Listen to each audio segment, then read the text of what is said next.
Assalamualaikum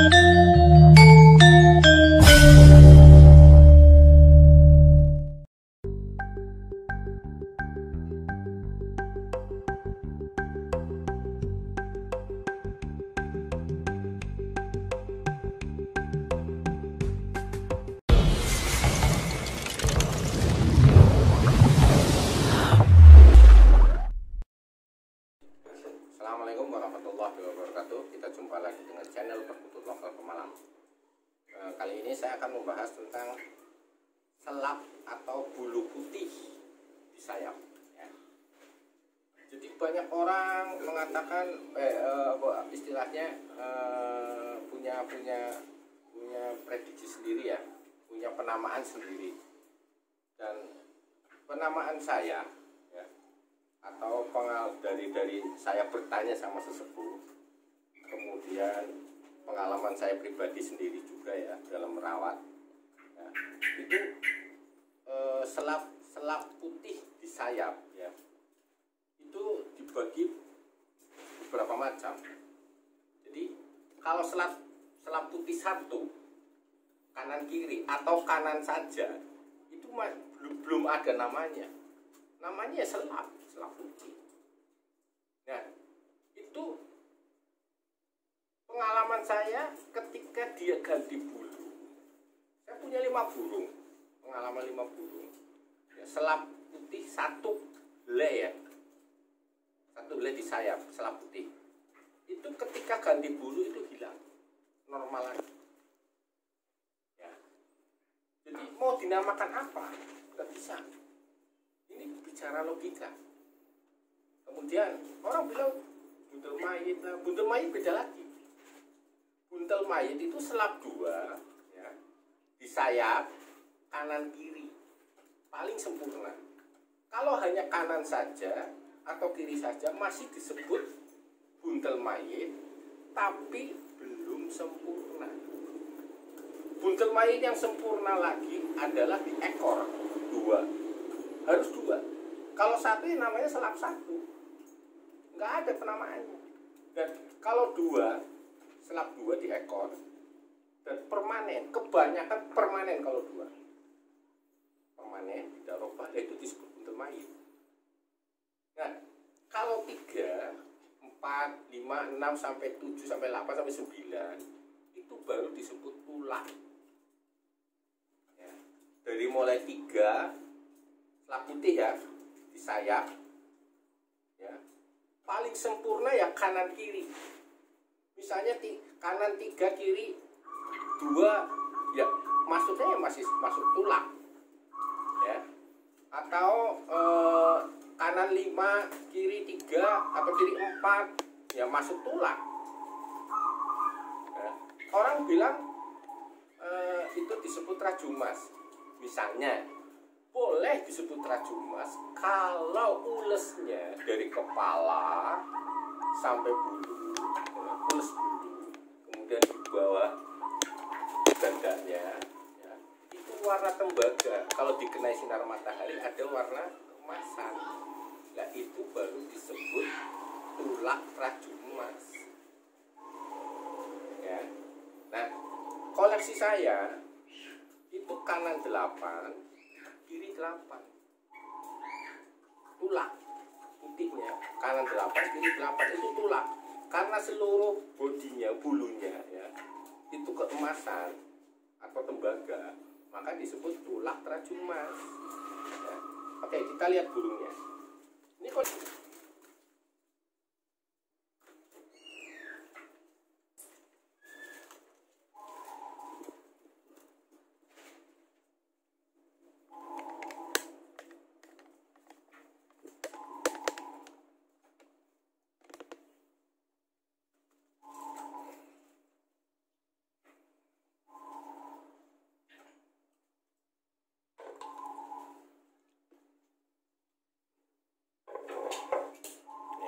lihat ya,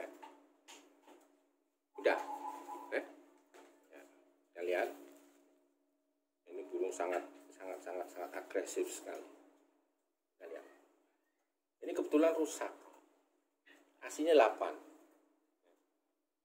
Ini yang ada sekarang itu 1, 2, 3, 4, 5, 6, 7, 8, malah 9. Aslinya 8. Kita lihat ya. Tambah jadi 9. Itu yang kadang-kadang kita nggak pernah bisa memprediksi.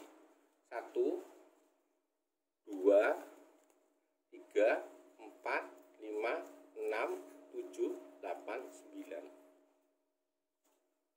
Nah, ini originalnya bisa kita lihat ya.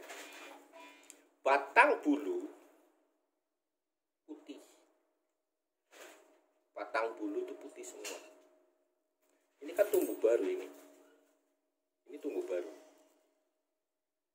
Ini tumbuh baru, tetap putih. Ya, batang bulu putih. Nah ini asli, artinya bukan semiran. Ini dulu 8, sekarang jadi 9. Berarti kan nambah. Ini sebelah kanan, sekarang sebelah kirinya.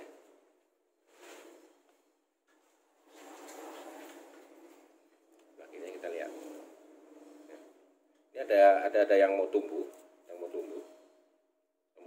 1, 2, mau tumbuh ya. Ini 01, 3, 4, 5, 6, 7, 8. Nah ini yang disebut tulak. Karena kita lihat ulesnya, ules bulunya. Karena ules bulunya itu tembaga bagian atas, ya kita lihat ya. Ini kan tembaga.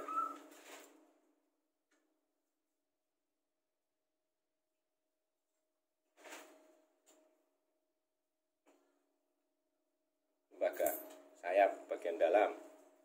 Ya. Ini juga tembaga. Kemasan.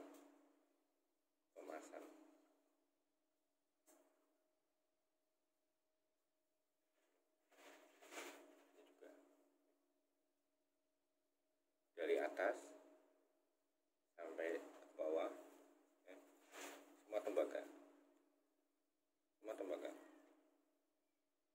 Kemasan. Nah, makanya disebut tulak trajumas. Kalau ulesnya tidak tembaga biasa, klau biasa gitu, seperti burung lokal pada umumnya, ya hanya disebut tulak. Nah, gimana mau dibilang trajumas? Misalkan ini burung, misalkan ya, burung ini hanya putih 3, terus dibilang trajumas. Loh, warna emasnya mana? Oh, ini kalau ini kan jelas ada kemasannya atau tembaganya. Makanya dibilang tulak trajumas. Itu menurut pendapat sesepuh saya. Saya juga masih belajar. Ketika saya tanyakan, awal-awal saya bertanya tentang selap 3, selap 4, apakah disebut trajumas? Ya disalahkan. Loh, man, pertanyaan dari sesepuh saya, mana warna keemasannya? Jadi sesuai kita berlogika aja. Disebut tulak trajumas, trajumasnya itu ya harus ada warna kemasan. Ya. Nah, ini koleksi saya. Ini ada.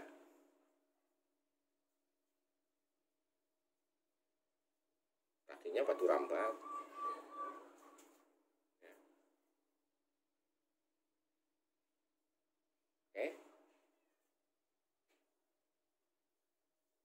Langsung ke saya aja.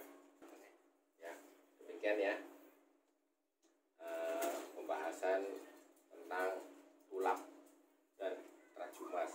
Dan ya karena ini burung saya, di samping tulak juga trajumas, maka disebut tulak trajumas. Ya, demikian penjabaran dari saya. Oh ya, ada pertanyaan lagi. Saya mau jawab lagi pertanyaan di konten. Ya. Ada pertanyaan dari Rudi DI. Ya. Pertanyaannya, tolong dong kapan-kapan dibahas soal makna garis miring maksud dari katurangan jumlah ekor dalam perkutut. Ya, sebetulnya ada pembagiannya. nama-namanya doang. Cuman kalau untuk makna maksudnya saya hanya paling bisa yang punya saya aja ya. Artinya cerita-cerita ekor, pembahasan ekor itu sangat riskan. Misalnya ekor dari mulai ekor 9 atau ekor 7 lah, ekor 8, ekor 9, ekor 10, ekor 11, ekor 12. Umumnya kan ekor 14 ya kan? Tapi kalau di bawah 14 ya, karena saya pengalaman saya ya, saya punya ekor 13 atau muncul dalam perawatan 1-2 tahun jadi 14 ya. Kemudian punya ekor 12 ya, dalam perawatan jadi normal ya. Ada ekor 13 saya punya, tapi itu hanya sebagai tembusan, bukan pokok. Memang ada penamaan sendiri, ada. Nah justru saya dari mulai 16, 17, 18, 19 sampai 22 itu yang sulit cari. Saya hanya punya ekor 16, ekor 17 belum pernah punya, sampai ke atas belum pernah punya. Jadi saya nggak berani membahas secara detail. Kalau cerita ekor 16 disebut Satrio Wirang, artinya seseorang yang punya perkutut ekor 16 ya siap dibully, siap dihina, siap dicaci ya, karena dia akan menjadi seorang satria ya. Yang namanya Satrio Wirang kan diwirang dulu, terus nanti akan menjadi menang, menjadi seorang satria yang dengan penuh kesabaran ya. Itu menurut saya dan juga pengalaman saya, karena untuk mencari ekor 17 ke atas itu sulit, sangat sulit. Dan kalau saya nggak ada burungnya, saya nggak berani menjelaskan. Kecuali saya ada burungnya.